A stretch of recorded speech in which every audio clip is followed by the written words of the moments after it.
این معلم ما مثل اکثر آدم ها که میخواهن نان بخور و نمیری داشته باشن نبود. میخواست ترقی کند بیش از توقع دیگران، زندگی داشته باشد بهتر از آنچه که دیگران میتوانستن برایش پیش بینی کنند.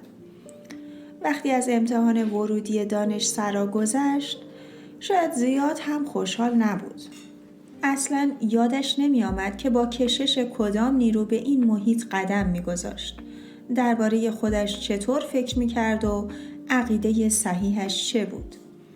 از دوران 2 ساله دانشسرا خاطرات شیرین و بیشماری در پرده های لطیف مغزش موج می زد که بعدها با یادآوری این خاطرات در لحظات تنهایی و بیکاری برای او نوعی سرگرمی و دلخوش کنک محسوب می شد.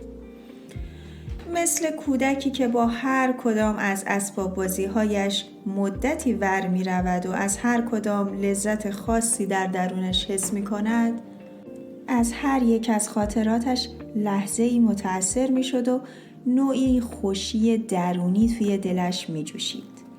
این خاطرات وقتی شادابتر و زنده تر بودند که بچه‌های مدرسه را می دید که بازی می کنند و از سر و کول هم بالا می روند یا دور هم جمع شدند و می خواهند کاری بکنند.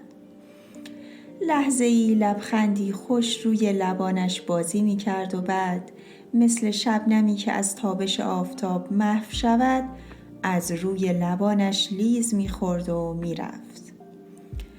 آن وقت آقا معلم دستهایش را به هم می مالید و با صدایی که آهنگ لذت و حسرت در آن موج می زد زیر لب زمزمه می کرد: خوش روزگاری بود که گذشت.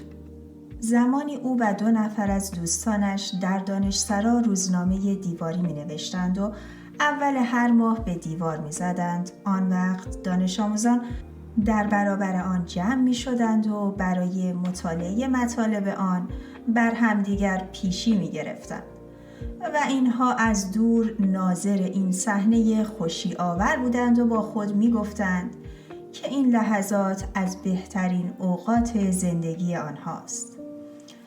مخصوصاً وقتی به یاد می آورد به خاطر مطالب تندی که درباره وضع دانشسرا نوشته بود می‌خواستند چند روزی اخراجش کنند. اما دبیر تاریخ و جغرافی از او دفاع کرده بود و گفته بود اگر نوشتن این مطلب بد باشد پس چه چیز خوب خواهد بود؟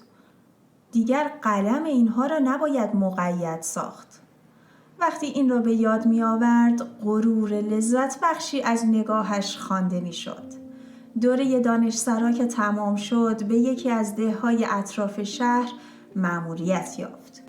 این 10 چند کیلومتر دورتر از راه شوسه اصلی بود و با دیوارهای کاهگلی و کج و موج خود در دامن تپه‌های پردرخت و پردود و دم خود افتاده بود. کوچه‌های پرفراز و نشیب و پیچ و خمدار آن آدم را به یاد رودخانه‌ای می‌انداخت که در دامن کوهی با چند دست و پا می‌لغزد. باغ‌های وسیع و سرسبز اطراف مثل نگینی جلوه‌گر بود و از بالای تپه‌ها مانند توده هیزم‌های پراکنده‌ای که آتش درونشان افتاده و دودشان به هوا بلند شده باشد به نظر می‌آمد. دود تنورها این منظره را به خانه‌های دهکده می‌داد. جمعیت تقریباً 7000 نفره‌ای توی کوچه‌های آن می‌لولیدند. بعضی‌ها از وضع خراب دهشان زیر لب می‌نالیدند و اما به هر حال خس و نس کنان با زندگی می‌ساختند. بعضی‌ها هم در پی جور کردن دم و دستگاه خود بودند. از عمده خصوصیت‌های اخلاقی آنها خستشان بود و بددلیشان. حتی برای او هم که آموزگار آنجا بود داستان‌ها ساخته بودند. از جمله می گفتند روزی در میان جمعی گفته بود لامپ 25 خوب روشنی نداره. من تمام چراغ‌هایم 30 تمامند. آن وقت یکی از همین جماعت نکته سنج 30-40 هزار تومان پول گذاشته بود که چاه عمیق بزند و آب بکشد بیرون. اما از بخت بد و شاید از آنجا که قناعت به او نمی ساخت چاه به شن رسیده و پولهایش به باد رفته بود. 40 سال قبل هم مدرسه ای ساخته بودند که بدون کم و کاست همینطور باقی بود. دهکده های اطراف 2-3 تا مدرسه داشتند، ولی این ده به همان یکی قناعت کرده بود. باید گفته شود که اگر به حمامهایش می رفتی ناپاک بیرون می آمدی. خزینه‌ای داشتند که سال به سال شستشو به خود نمی دید. حالا با این اوضاع احمقی می خواست ده را به شهر تبدیل کند. یک شهردار مفنگی و تریاکی هم برایش فرستاده بودند که عواید آنجا پول تریاکش را هم بسنده نمی کرد. آقا معلم می بایستی در چنین دهکده‌ای استخوان خرد کند و جوانان شجاع و میهن پرستی در دامن اجتماعش بار بیاورد. روح افسرده کودکان را که تحت تأثیر افکار پوچ و سفسطه آمیز پدر و مادرهایشان زنگ و سیاهی گرفته بود پاک گرداند. در هر حال به کارش مشغول شد و بدون ذره‌ای بی‌علاقگی طبق معمول حقوقش را 4-5 ماه بعد پرداخت می کردند. و تا آن وقت لازم بود از جیب فتوت خرج کند.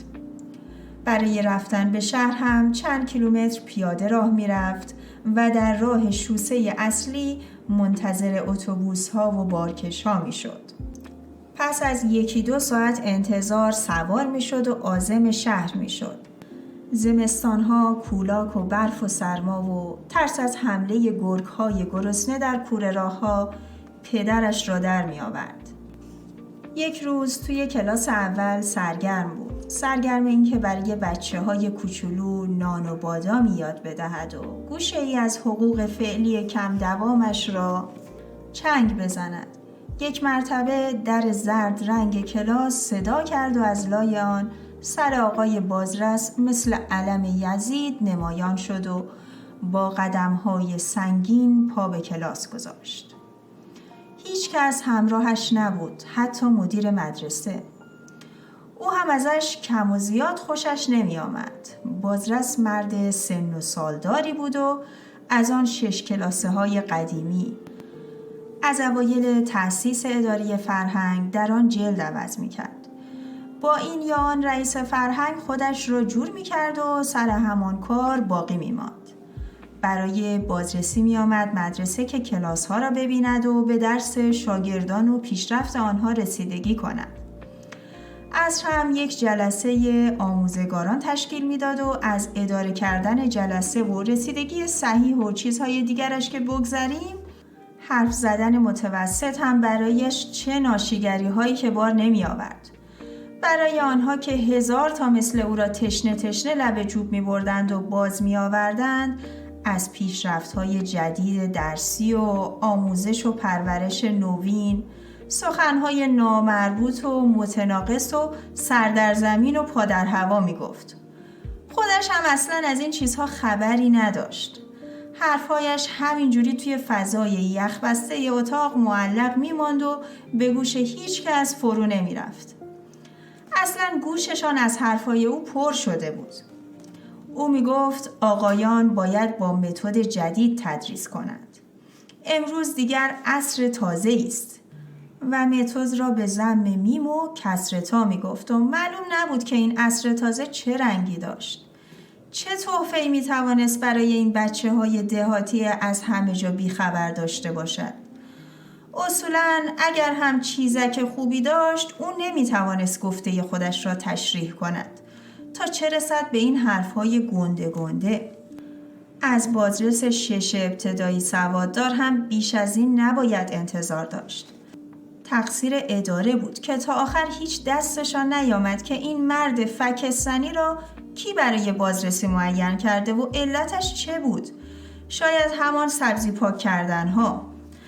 وقتی بازرس وارد کلاس شد، آقا معلم از سرگرمیش دست کشید و منتظر شیرینکاری ها و بگیر انداختن های بازرس زبردست فرهنگ شد که فقط بازرسی کلاس ها را در سؤال های مشکل کردن و قادر نبودن شاگردان به جواب دادن می دانست که بعد از آن با لحن طنز و مسخره به آموزگار کلاس بگوید خب آقا، مثل این که زیاد پیشرفت ندارید، باید زیاد کار کرد. این بچه‌ها امید آینده ایرانند.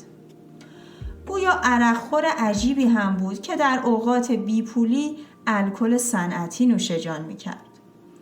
آن روز هم یکی از سوالهای مسخره خودش رو پرسید. گفت بچه‌ها بگویید ببینم شیشه پنجره چه رنگ است؟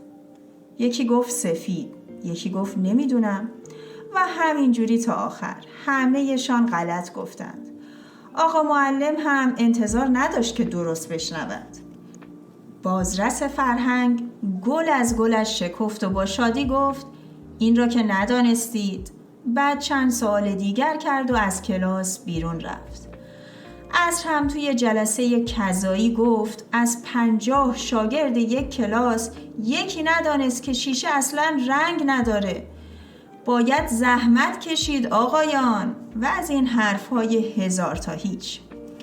1 ساعت تمام سر همه را درد آورد. آخرش هم نتیجه گرفت که چون وظیفه مقدس او ایجاب می کند تمام آنچه را که دیده است عیناً به رئیس خود گزارش خواهد داد و از او خواهد خواست که طبق مقررات. بله.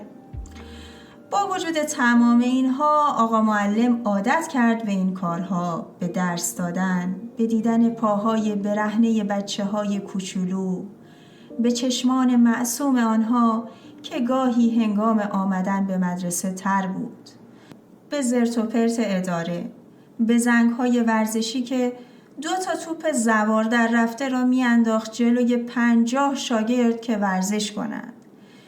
به محیط، به مردم و به همه چیز عادت کرد.